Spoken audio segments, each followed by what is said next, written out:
Welcome back to Beyond the Helmet. I'm your host, Steve McGrath, and in this episode, I'm pleased to bring you Kerry Carter. And I apologize if you're watching on YouTube, my lighting here is a little shaky. But Kerry's going to jump into his football journey because from Stanford football, he went into play in the NFL for a few years, about 2003 to 2007. Then from 07 to 11, grinds it out in the CFL, wins a couple championships along the way, and now he's the VP of football operations for Atavus. So he's going to talk about how he then transitioned to life after being an athlete, but still very close to football and sports in general. So now, without any further ado, here is Kerry Carter. If you like football, wouldn't you care about like where we're going with it and the companies that are leading the charge with the technology to change it? I believe it's Tacklytics. Yeah. So I think the journey like to Atavus and for Atavus has been an interesting one because it started as a rugby company way back in, I believe, 2010. And the founders, a guy by the name of Waiseli Serevi, and Serevi is a Fijian rugby player, played rugby sevens, and they call him the king of sevens. So he's kind of like the Michael Jordan of rugby sevens. Played forever, represents his country well. And then he came to the US and wanted to work with a group that wanted to get rugby out across the nation. And so they ran camps and clinics and all these things. But he also went to church with a guy by the name of Rocky Seto, who's the Seahawks, was a Seahawks coach and worked with Pete Carroll at USC. And he was their tackling guy. And so when Rocky started talking to Waiseli about, well, how do they do it in rugby? And they tackle a lot more, but they seem to stay on the pitch longer, and less injuries per tackle and all those things. And so that's when the whole thing kind of started coming together. They started working with the Seahawks on that, and the Seahawks put out this hawk tackle video, which kind of blew up and went viral. And then as people started calling, Pete Carroll and the Seahawks, they started pointing them over to Waiseli. But at that time, they didn't actually have a football division. It was, rugby guys, international players, Olympic athletes, all those things. And so they recruited a few people, a guy by the name of Rex Norris and others and myself, to come and actually start up the football side of things. And so we've been, focused on tackling, technique, and analytics for the last, longer than I've been there, 5-6 years.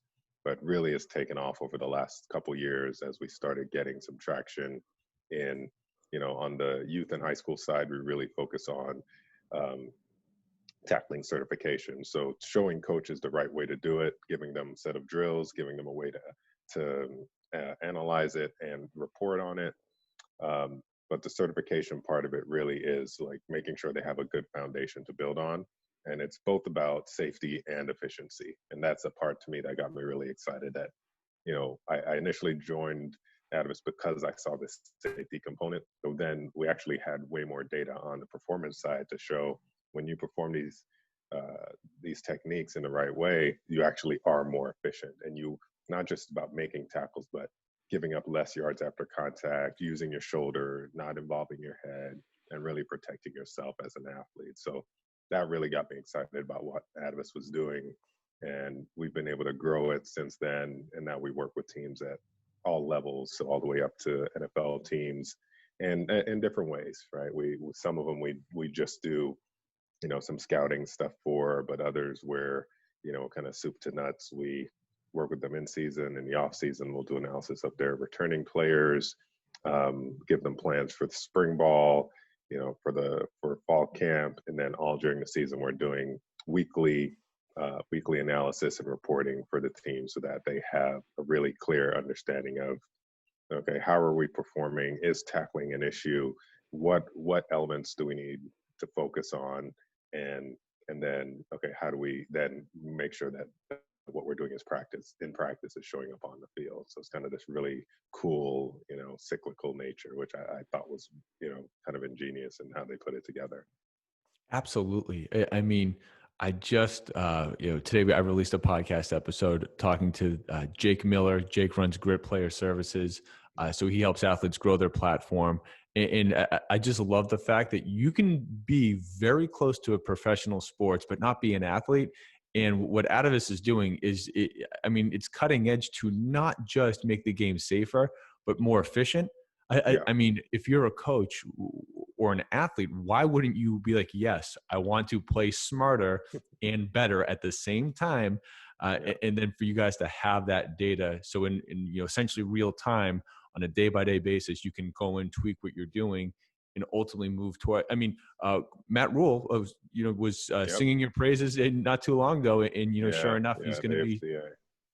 Yeah, yeah. Matt, Coach Rule's been awesome, man. Like being able to work with that Baylor program last year and see the improvements that they made. And the thing is, they bought in, right? They bought in kind of all the way, and so we worked with them for quite a while. They were tough guys up front to sell on it because it's. I think we have kind of this mentality about tackling where a lot of it is like, well, you either can or you can't, right? A guy can either hit or he can't, he can tackle or he can't. And then when you're able to show them, well, here's what you're doing in practice and here's how it's showing up in the game.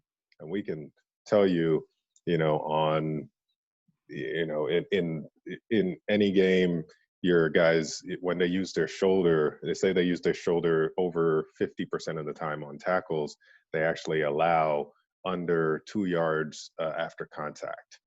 Being able to give them that information and say, well, here's why you want to use your shoulder, and then here's why you want to teach that in practice, and then here's how it's showing up. So whether or not you think what you're doing in practice is showing up in the game, we give you a way to like put those two together and measure it. And I think that's when coaches' eyes open up when they see that. I go back to, um, uh, Rutgers coach who's now with Texas. Um, I'm blanking on his name right now. But when we work with teams like that, and they understand that no matter what level you're performing at, these little things can make you better, right? So even if you're working with the Seahawks and you're talking to Earl Thomas or like previously with Earl Thomas and Bobby Wagner, we did an analysis on Bobby where we looked at 40 or 50 tackles and he gave up, I think it was, zero point 0.8 yards after contact on all those tackles, right? And his comment was, well, how do I get it to zero? Right. So you're dealing with guys at that level, and we can actually tell you, okay, well, here's what you can do. So just having that as a baseline and a way to measure has been really, it's really kind of impactful for teams. And you're preaching to the choir, man. If you can have that combination of efficiency, safety, keeping your guys on the field, reducing injuries due to head contact, why wouldn't you? Right. And it's just something that you have to get the culture and the mindset around it. It's still tough. It's still aggressive. It's still dominating contact. It's not this soft, rolling thing that some people believe it is. But once you get past that and people see it for what it is, then I think it really breaks through and becomes something that people can buy into and hold on to. Yeah, I mean, if Bobby Wagner can buy in, if you can take literally I mean, now that Luke Kuechly's retired, like the Yeah. best linebacker, now without question, and he's trying to get better, he's embracing it. It's like, well, Yeah. if the best of the best, in just the mentality of it's 0.8 yards after contact, how do I get Yeah. it to zero? How do I get it to negative? Yeah. I mean, Yeah. that's how winners think. Yeah. So I Exactly. love that. But I myself am an operations guy, so I certainly can Yeah. appreciate what you're doing at Atavus. But for you to be working more in the entrepreneurial space before you get there, Mhm. how did you get introduced to the role actually being extended to you, and how much have you been able to sort of take what strengths that you do have and transfer them over into plugging into this exact position? Yeah, I think what initially attracted me to it. So a friend of mine was doing PR for the company and invited me to one of their investor events. So I just kind of went and fly on the wall and hear what they were talking about and see what they were presenting. And it intrigued me, but I had questions as well. Like, okay, well, how do you make this sustainable? What about the fidelity of the teams? It's one thing to tell the coaches, but how do you make sure that they're getting it done in practice and all this? So I just came at it with a little bit different mentality. And I think from asking all those questions, initially I was going to do some consulting for them because I still had my kind of marketing business. Um, but it sometimes it comes down to timing, man. We just had our second daughter, and I was spending a ton of time out of the house because I was in the office during the week. Then I'd be doing events on weekends, and then during football season, I was Monday night football, was on Thursday night football. So just spending all that time made it a little bit tough. But also, I think the opportunity I saw was that they were still at this very small level in terms of the identity and the growth of the company. And so I could come in and actually almost operate like my own, like a startup within the startup. And so they gave me a lot of flexibility to, you know, work and improve our entire like fulfillment system. So how we look at grading, how we look at reporting, how we communicate that out. And I was able to be involved in every aspect of the business, from product development to marketing, messaging, sales, business development.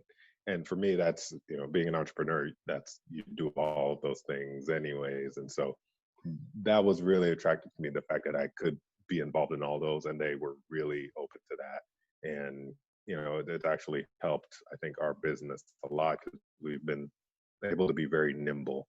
You know, as a startup, I think once you get to a point and you get too big, it's harder to make decisions and move and shift. And we've kind of maintained that nimble quality, you know, and even all my time there, and even up to now, I think we run really lean, and we keep run a really tight ship. And, you know, we've changed up some of our processes, like adding part-time analysts in season, so to keep up with the demand, you know. So yeah, it's been a really cool process. But like I said, for me, it's just like owning and being a part of the startup within this startup environment. So that was attractive for me.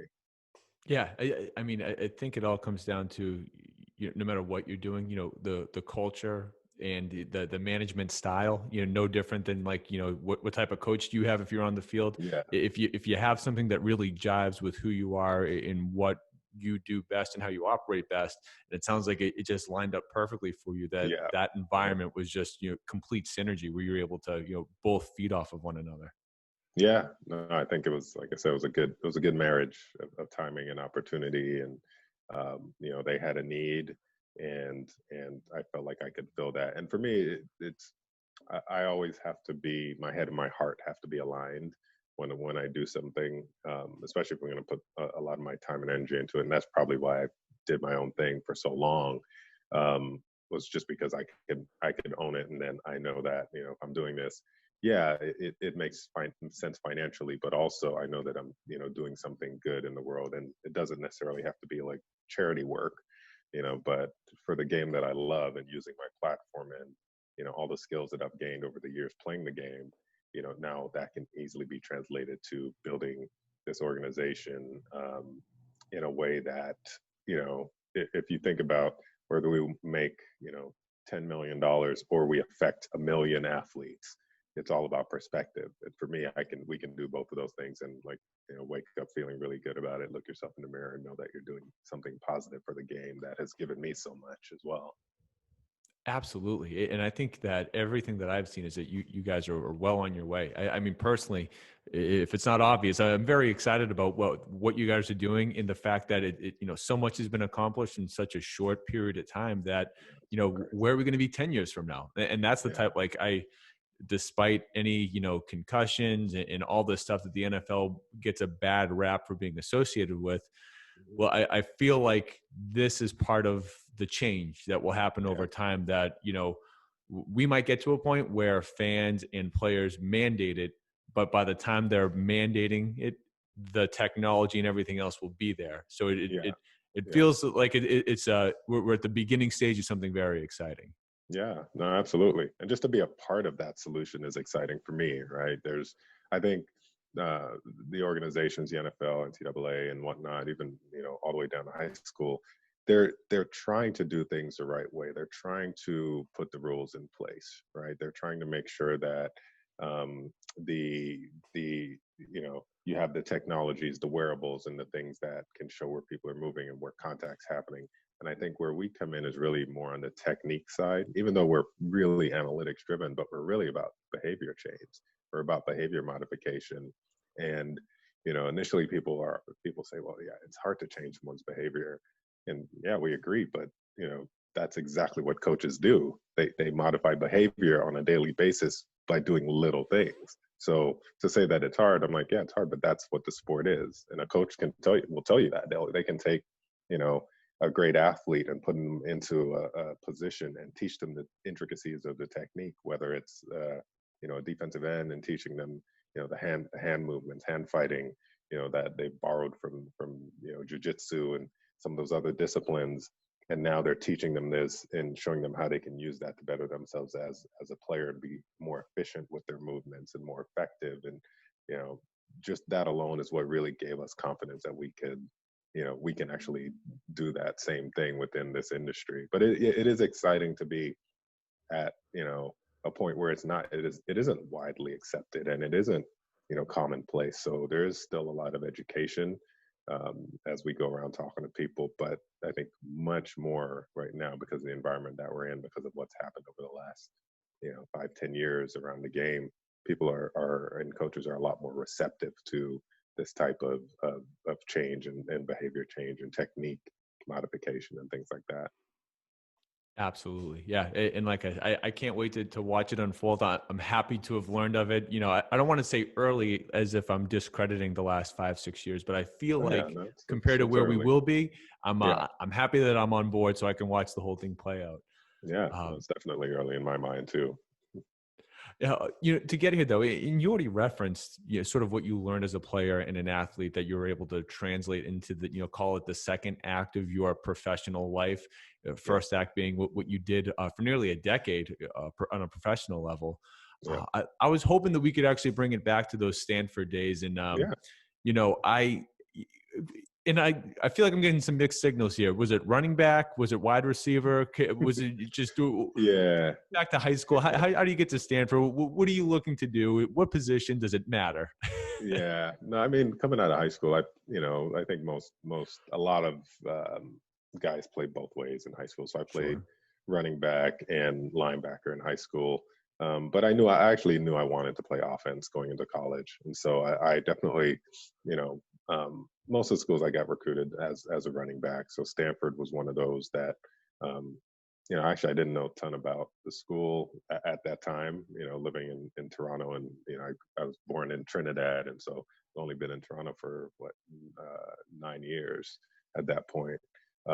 So I was learning a lot about the school and what they were about, but it got me excited because it was more than just athletics. It was this great tradition of high end, academics and, almost an Ivy League style education with, top level football. And so, yeah, getting out to Stanford was a lot of fun, and, had a great career there. Played 4 years, played as a freshman, went to Rose Bowl my freshman year. And we had we kind of went up and down. This was a time we had Tyrone Willingham was our head coach. And so we had, great year my first year, kind of went down my second year, great year my third year. And then Coach Willingham left for Notre Dame at the time. So we kind of struggled in my senior year. But, I've done enough, I think, over that time to make it to the next level. And so, having that ability to, take what I learned in college and then start, applying it at the pro level. I was able to kind of be free because I didn't feel a lot of pressure. I wasn't a high draft pick or anything. So I just went in there and tried to play ball and get back to the fun of it. And they really gave me an opportunity. And that's where I started to do a little bit more in terms of like a hybrid, style. So I played running back, played low fullback, did kick return for the first time. And so, at that point, man, you just want to get on the field. And I was playing behind, Sean Alexander in his prime. So there wasn't a ton of reps to go around. So I had to find a way to get out there, and doing kick return and stuff was like, hey, I can touch the ball, and, I can make something happen. So it was a lot of fun. Yeah, right. I mean, anytime, period. That's a great way to look at it. But particularly as an undrafted, free agent guy, it's like, like you're going to give me a chance to shine. Please, let me earn a spot here. But, and I hate to put you on the spot like this because it's not black and white, but do you think it helps to have played for two different college coaches? You just get used to learning different schemes, different ways things can be run by the time you get to the NFL, or does it more hurt you because that path you were going on, now you kind of take a hard turn because now you have to get used to someone else's ideas about how to do things, and that can, have a ripple effect on your playing time? Yeah, I think it can go either way. For me, I saw it as, but I'm kind of an eternal optimist anyway, so you'll learn that through the process. But I saw it as an opportunity. But oddly enough, that senior year, we my senior year, we didn't have a lot of success. We had a lot of great players on the team, had a ton of guys drafted, but I think we won like 2 games or something like that. So it was a totally new system. We were throwing the ball, 50 times a game, but I'm a running back, so we weren't running the ball not nearly as much as I would have liked. But the thing that I did take advantage of when you know, oddly enough, you look at, okay, I would have loved to be drafted and gone to a team much higher. Um, but one of the things I did was I looked for a team that actually had a similar scheme that we ran in college.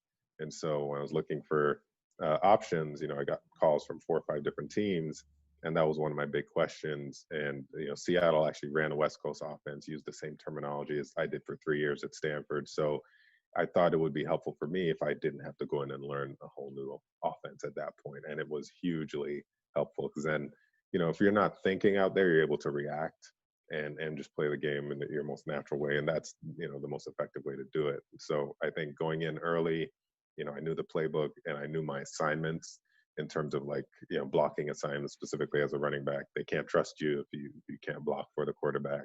And so I think it was really helpful for me. But the thing that you do get from being involved in coaching changes is understanding that, each change is actually an opportunity for you to show this coach what you can do. And I experienced that, obviously at Stanford, with going from Ty Willingham to Buddy Tevens. But I saw it again happen when I went to, obviously I went from the Seahawks to the Redskins, had to kind of prove myself there again. Unfortunately, tore my ACL, so I sat out, a year. And then when I went up to Montreal, I played a year, and then we had a new coach and a coaching change. And so that was that opportunity where I felt like, okay, here's a new coaching staff. I can teach them everything they need to know about me, by my work ethic, how I show up day in, day out, and practice and finishing. And so you just take advantage of that because you can always kind of wipe the slate clean and show the coaches who you are, on a day-to-day basis. Like we said, their job is to come in and work with your behavior and modify it to help you get to your best. And your job is to come in there and show them how hard you are willing to work to be able to get out on that field. And then in the end, as long as you're performing and you're contributing, you have an opportunity to go out there and show it to the world. Yeah, and I mean, obviously, you do that in Montreal, and it's one thing when there's a coaching change, and it's more or less. I don't want to use the word bum, but sometimes it's someone that underperforms in the opportunity that they were given. Yeah. But when Mark Trestman comes in, I mean, you're talking about someone that eventually what he does in the CFL paves the way for him to get into the NFL. Oh, Can you just, absolutely. without necessarily the X's and O's behind why Mhm. he's successful? What is it about just his personality and his approach that he was able to take you guys and just immediately, cup contender every year? Yeah, Coach Trustman, he's a very cerebral guy, right? He's a lawyer, attorney by trade, and I think what he did was he got buy-in on the process, right? The things that he came in and did, it wasn't, he didn't really change up the offense. He didn't really, it wasn't about that. It was our attitude every single day, and it's one thing that we still joke about to this day is check your demeanor, right? He's like, once you walk through these doors, I want to see they're going to watch the way you interact with the other players, the coaches, training staff, the equipment staff, the front office folks, and he doesn't care what's happening in your life outside of there. Not in that way. I mean, he does. He's a family guy first. If you have issues, you can go take care of it. But once you walk through that door, your focus is on football. Your focus is on, okay, what can I do today to get better and help this team? And he got the buy-in from the guys because the best guys on the team, Anthony Calvillos and Ben Cahoons and the guys that have been in the league forever who won championships, they bought in and they led the way in terms of how they approached each day.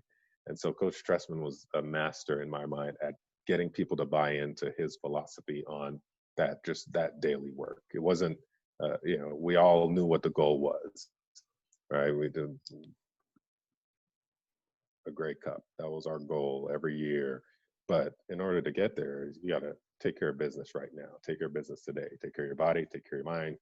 Study, film work. All the things you need to do to prepare. And I think that's where he set himself apart because he was able to do that and establish that immediately. And guys bought in, and I mean, we went on, That's probably some of the most fun that I've had playing football.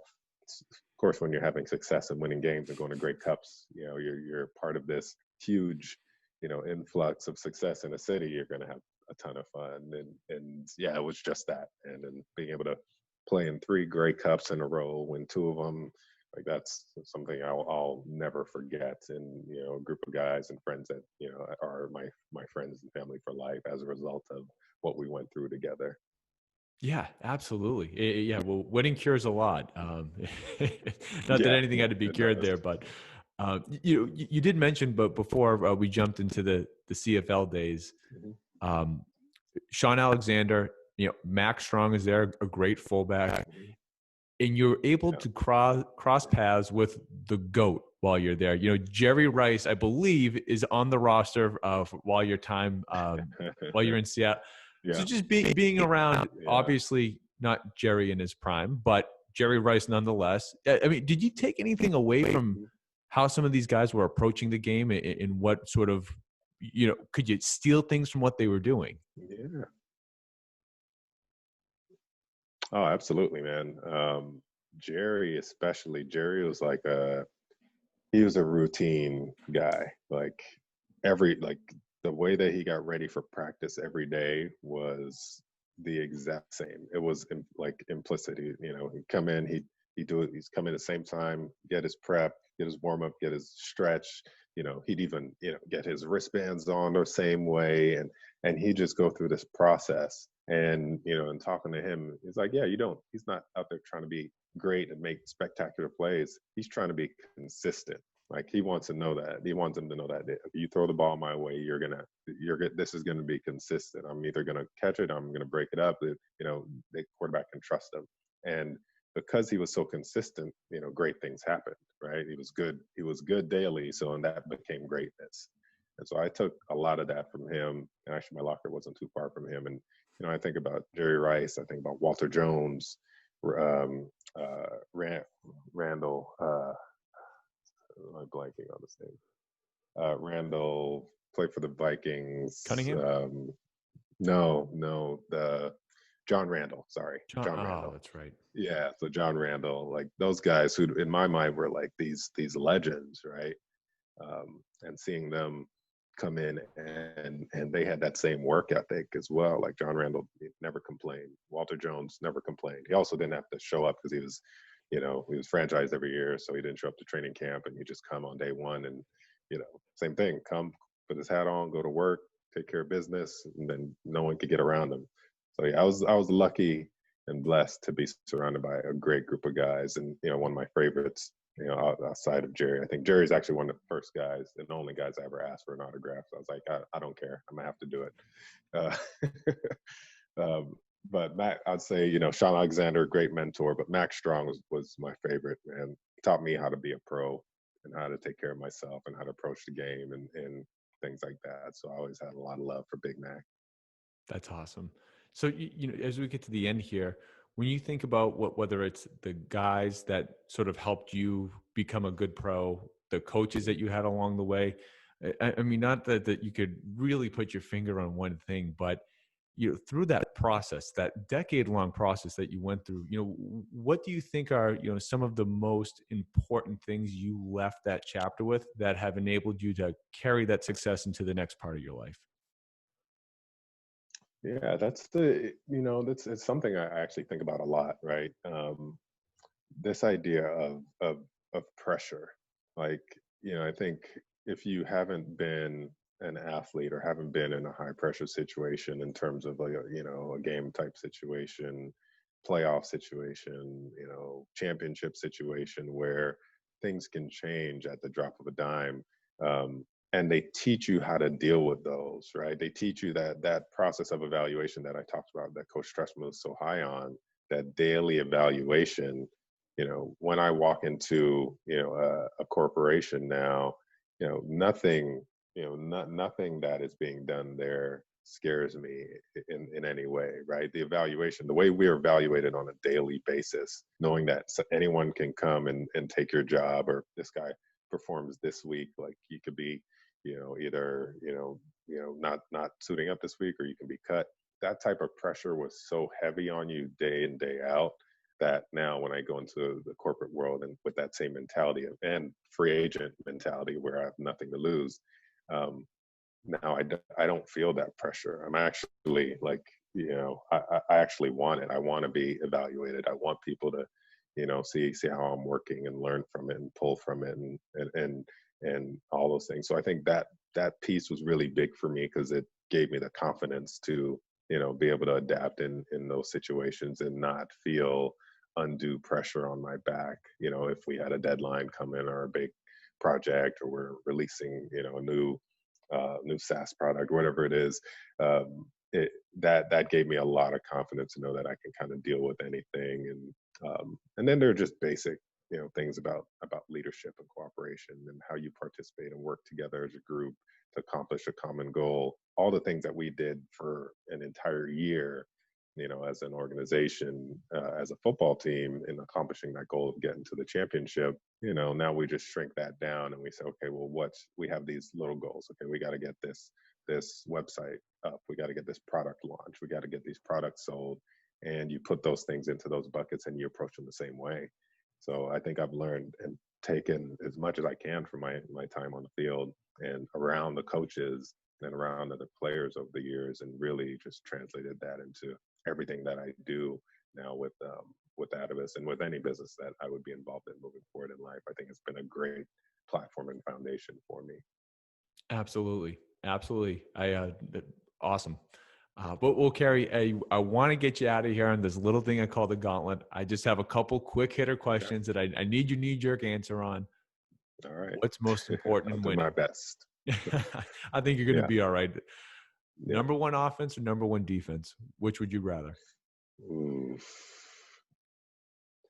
I go number one defense after seeing how the Seahawks have handled some things over the years. Now, favorite football memory? Favorite football memory. I think I almost have one by like, okay, high school and then college and then, you know, Sure. but I'd say, and it's a weird, obscure thing, but we played, Green Bay in the playoffs. I think it was my rookie year, and it was the game Matt Hasselbeck, went into overtime, and he said, we want the ball, and we're going to score. Type of, always get a lot of crap about that for Matt, but to me, just the allure of like Lambeau Field, right, and the frozen tundra of Lambeau Field, and getting to play there in the playoffs, return kicks. That to me was just one of like my favorite memories, even though the game didn't turn out the way that we wanted it to. But it was like this little thing that I had always talked about, and you kind of hear the voice in your head of like the announcer, talking about the game and all that. So that to me was just like a really cool, fun memory. And I'd say the other one is scoring a touchdown in the Rose Bowl against That two Wisconsin. That was pretty good. two very good memories, and I Yeah, really appreciate both of them because it's so easy to be like, oh, winning the Grey Cup or winning the Rose yeah, Bowl, but like the fact yeah, that the exact moment, yeah. that's great. Now, did you have a pregame ritual, and has it transferred over to any way before any big meetings or big calls that you might have today? Yeah, for me, it's like it's weird, right? It's almost like the opposite. Like football, I'd have to get hyped up, for games. I'm a calm person by nature and pretty laid back and all those things. So I'd have to get hyped up. So yeah, rituals are always important, and it's just the things I would do with the other running backs, right? So just getting each other hyped up with if you remember the movie The Program, where Alvin Mack and Latimer hitting each other on the shoulder pads. We're not doing the spitting in the mouth stuff. None of that craziness. But yeah, that whole process of like, okay, how are we going to get up for this thing now, and like getting each other hype and then getting back focused. And we do the same thing before we go into big meetings and stuff. We kind of joke around. We listen to music and kind of get ourselves up, and then it's like, all right, now let's be clear about what our goals are, what we want to get accomplished, what success looks like. So yeah, we treat it the same way. And luckily, funny, I mean, not funny, but being at a company like Atavus, 90% of the people that work there played football. Right. So it makes it easy because they all kind of understand, and it's like a locker room environment. So it's a lot of fun. That's awesome. Now, what's most important? Is it the players or is it the scheme? Oh, well, I'd say the players, for the fact that if you bring in the right players, you can build a scheme that fits the talent that you have, right? So it's hard to plug guys into a scheme if their skill set doesn't kind of match, what you're trying to do. If you're trying to run a Tampa 2, and your middle linebacker runs a 4-8, it's going to be harder for you to accomplish that and drop them into that right position. But I think if you understand, okay, I'm drafting these guys for these specific purposes, and I'm gonna build this system around that, and I think that's why I feel like having the right people and the talent is really important. Just Definitely. just by a little bit. Oh, of course. Yeah. It's not, it's like 51-49. Yeah, yeah. Now, lastly, just given everything you've been able to accomplish, on the field, your life after, and just considering everything that's going on in the world, what's the one best piece of advice that you would give to, have that level of success that you've been able to achieve, in multiple different things that you've, tried and put your work into? Yeah, I would say, you know, we don't all have the platform and the capital to do everything that we want to do. There's certain guys out there, LeBrons and Tiger and you name it, you name all the guys who are one name guys who can use their platform to affect change on this global level. Um, but I think we all have our own platform. We all have a way to change the people that are close to us, nearest to us, dearest to us. And I think it's our responsibility to do that, both as athletes and as individuals. So, especially in these trying times right now, I think that's really become more evident that it takes everyone working together and using what they have and not being worried about, it being perfect or it being, the best thing in the world, but do the best with what you have, use your platform for something positive, and, and do the things that got you there. 'Cause I think sometimes like you achieve success in one thing and then you feel like, oh, well, if I'm going to try to achieve success in this other thing, I have to change up the way that I do it. But, if you have the right work ethic, if what got you there was waking up at 5 a.m. and outworking everyone, being more prepared, then do that same thing when you get that job that you want, or if you're going after that job that you want. You wake up at 5 a.m. to, change some of the things that you're doing in there. If it's not going to work out, for 2 hours, because that's not your goal. It's okay, I'm going to work on my skill for, 2 hours. I'm going to work on this element for a certain amount of time. So I think taking advantage of those things and remembering what got you there and using your platform for, whatever positive purpose you can is, the advice I would give to anyone listening to this. And I appreciate you having, spending the time with me and allowing me to kind of get this message out there as well. Well, thank you for taking the time, and I feel like those were very wise words. Everyone essentially has a brand. It's just like not all of us are known by one name internationally. So your Yeah. brand might be a little bit smaller than someone like a LeBron, but you still have one. And every day you make decisions about what reflects that brand and what do you stand for, and what positive or negative message will you put out there. And ultimately, if you think of yourself as the CEO of your brand, how do you want to be remembered? Who's going to buy stock in that brand? Yeah. So, I Yeah. mean, 100%. But Kerry, thank you so much for taking the time. I really appreciate it. Yeah. Thank you, man. It's awesome what you're doing. And